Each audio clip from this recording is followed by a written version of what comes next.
नमस्कार साथियों, आज हम इस इंफॉर्मेशन टेक्नोलॉजी के स्क्रीन युग में उलझे ऑफलाइन और ऑनलाइन समुदाय की अहमियत समझेंगे।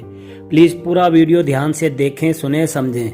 अगर आप चाहते हैं कि आपके करीबी और आपसे छोटे इस आभासी दुनिया से निकलकर वास्तविक दुनिया में अपने परिवारों, रिश्तों, वास्तविक समुदायों की कदर करें, तो उन सभी को इस चैनल से जरूर जोड़ें जो अपना ज़्यादा समय स्क्रीन पर ही बिताते हैं और स्क्रीन पर प्रतिक्रियाओं की वजह से घर में खराब व्यवहार कर रहे हैं, उन्हें मनोवैज्ञानिक तौर पर बेहतर करने की कोशिश करते हैं। हाल के वर्षों में मल्टी स्क्रीन पर कई सोशल मीडिया ऐप्स ने आश्चर्यजनक सफलता पाई है और इस वक्त 5.48 बिलियन इंसान स्क्रीन को ऑनलाइन यूज करते हैं। एक आभासी समुदाय एक ऑनलाइन ग्रुप के रूप में शुरुआत तो कर सकता है, लेकिन सच्चे अर्थों में फलने फूलने के लिए ऑनलाइन ग्रुप्स को ऑफलाइन दुनिया में भी अपनी जड़ें जमानी होंगी। अगर किसी दिन कोई तानाशाह अपने देश में मेटाफर्म्स के Facebook, Insta, WhatsApp social media tools पर रोक लगा देता है या इंटरनेट के प्लग को ही पूरी तरह से खींच लेता है, तब क्या ये ऑनलाइन समुदाय गायब हो जाएंगे या वे फिर से संगठित होकर जवाबी लड़ाई लड़ेंगे? क्या वे ऑनलाइन कम्युनिकेशन फैसिलिटी के बिना प्रदर्शन कर सकेंगे? अपने मैनिफेस्टो में जुकरबर्ग ने कहा था कि ऑनलाइन समुदाय ऑफलाइन समुदाय को बढ़ावा देने में मदद करते हैं। ये कभी कभी सही होता है, लेकिन बहुत से मामलों में ऑनलाइन सुविधा ऑफलाइन की कीमत पर उपलब्ध होती है और दोनों के बीच बहुत बड़ा अंतर होता है। वास्तविक समुदायों में जो गहराई होती है उसका मुकाबला आभासी समुदाय नहीं कर सकते, कम से कम निकट भविष्य में तो कर ही नहीं सकते। अगर मैं अपने गांव हाशमपुर अमरोहा के अपने घर में बीमार पड़ा हुआ हूं, तो दूर राज्यों के मेरे ऑनलाइन दोस्त मुझसे बात तो कर सकते हैं, लेकिन वे मेरे लिए काढ़ा या एक कप चाय लाकर नहीं दे सकते। इंसानों के शरीर होते हैं। पिछले कुछ समय में टेक्नोलॉजी हमें हमारे शरीरों से दूर करती रही है। हम जो सूंघते और चखते हैं उसकी ओर ध्यान देने की अपनी काबिलियत हम खोते जा रहे हैं। इसके बजाय हम अपने स्मार्टफोनों और कंप्यूटर में डूबे रहते हैं। हमारी दिलचस्पी इसमें ज़्यादा है कि साइबर स्पेस में क्या हो रहा है, लेकिन इसमें कम है कि हमारे पास की सड़क पर और गांव में क्या हो रहा है। हमारे शरीर क्यों बीमार हो रहे हैं, रिश्ते क्यों खत्म हो रहे हैं।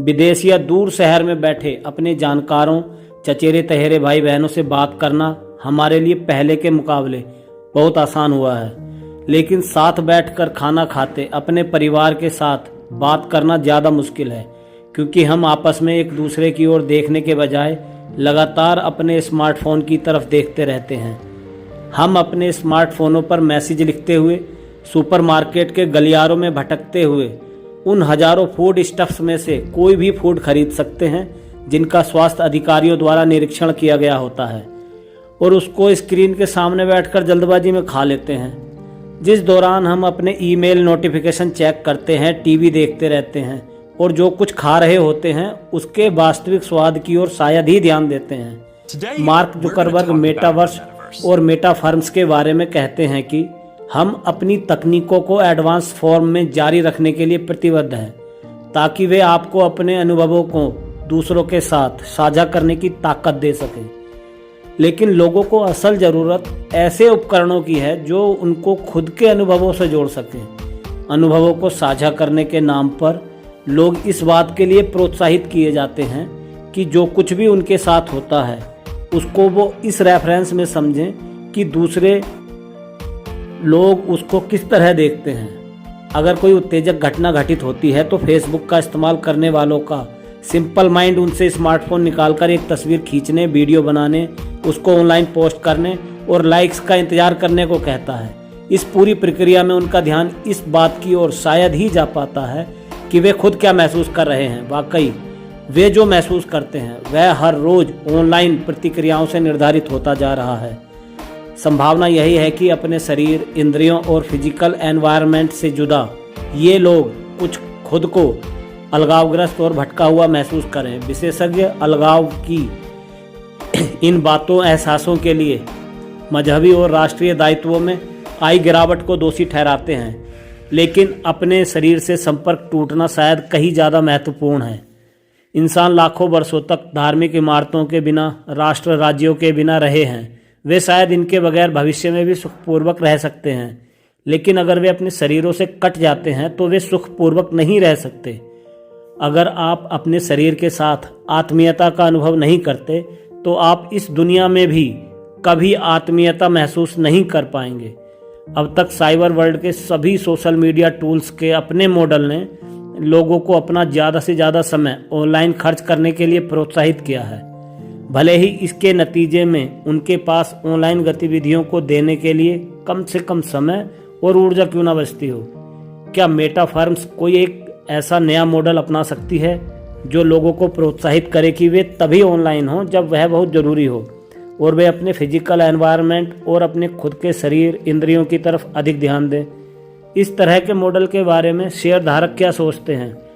इस तरह के वैकल्पिक मॉडल की एक रूपरेखा का सुझाव गूगल से जुड़े टेक्नोलॉजी फिलोसोफर ट्रिस्टॉन हैरिस ने दिया है, जिन्होंने सही ढंग से बिताए गए समय का एक नज़रिया दिया।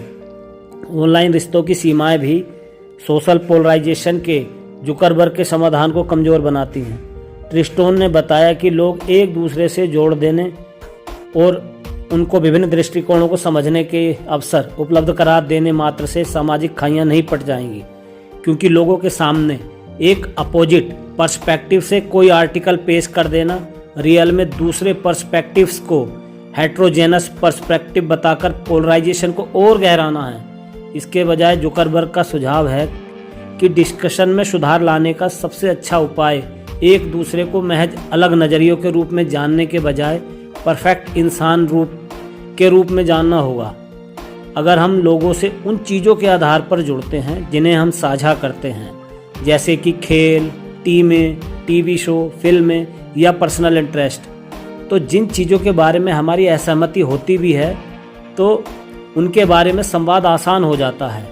लेकिन एक दूसरे को परफेक्ट लोगों के रूप में जानना बहुत मुश्किल है। इसमें बहुत ज़्यादा वक्त लगता है और यह डायरेक्ट इंटरेक्शन की मांग करता है। एक औसत इंसान 150 से ज़्यादा इंसानों को करीब से जानने में असमर्थ होता है। आप दूसरी जगह दूसरे देश के अपने दोस्तों को जानने के लिए जो समय और ऊर्जा खर्च करेंगे, उसके लिए आपको अपने करीब के पड़ोसी को जानने की अपनी काबिलियत की कीमत चुकानी पड़ेगी।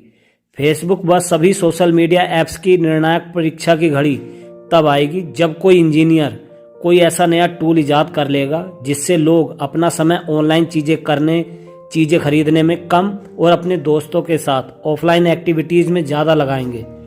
क्या सभी सोशल मीडिया ऐप्स इस तरह के टूल को अपनाएंगी या उसको दबा देंगी?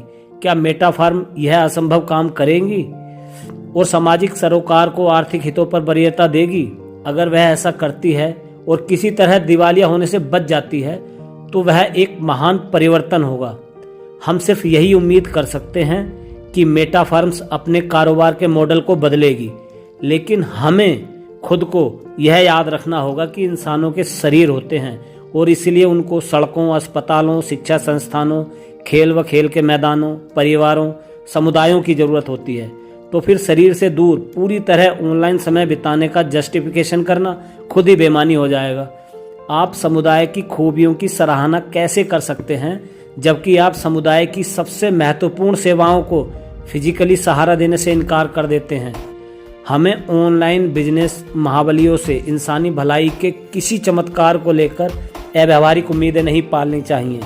ऐतिहासिक तौर पर कमर्शियल इस्टेब्लिशमेंट सामाजिक और राजनीतिक क्रांतियों का नेतृत्व करने वाले आदर्श का माध्यम कभी नहीं रहे हैं। एक वास्तविक क्रांति आगे पीछे ऐसी कुर्बानियों की मांग करती है जिनके लिए कमर्शियल इस्टेब्लिशमेंट, उनके कर्मचारी और उनके शेयरधारक तैयार नहीं होते। यही वजह है कि क्रांतिकारी लोग मजहबी इमारतों, राजनीतिक दलों और सेनाओं का निर्माण करते हैं। तथाकथित मेटा फर्म्स और ट्विटर क्रांतियों ने दुनिया में उम्मीद से भरे ऑनलाइन समुदायों की शुरुआत की, लेकिन जैसे ही वे समुदाय अस्त व्यस्त ऑफलाइन दुनिया में प्रकट हुए, वैसे ही हर बार उन पर मजहबी उन्मादियों और सैन्य तानाशाहियों ने कब्जा कर लिया।